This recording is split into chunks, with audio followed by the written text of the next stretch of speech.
En fait, cette femme, cette veuve, avait aussi la possibilité de ne pas croire. Elle pouvait dire à Élisée, si toi tu viens, tu prends ma bouteille là.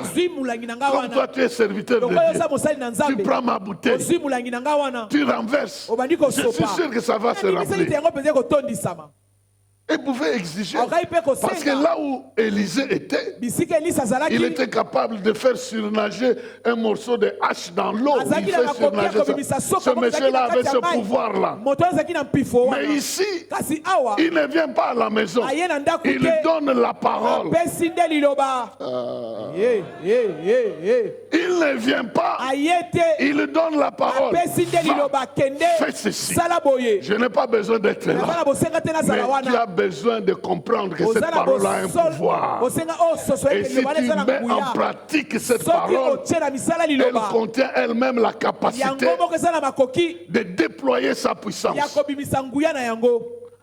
Oh, quelle parole de Dieu. Elle est capable de se défendre. Elle est capable de se défendre dans ta vie, de te défendre dans ta famille, de se défendre, de te défendre partout. Elle est capable de se défendre elle-même. Jésus est ressuscité. Personne n'est venu couper les linges comme c'est chez Lazare. On a trouvé tout ça là en place.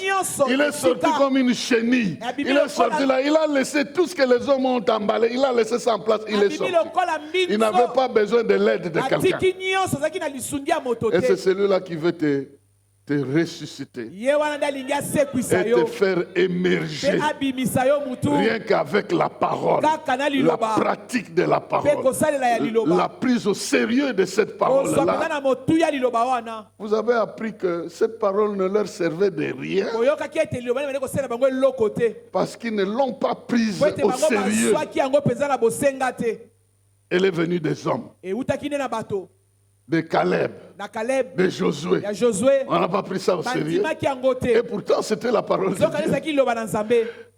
Faites très attention. Parce que la parole en elle-même a un pouvoir.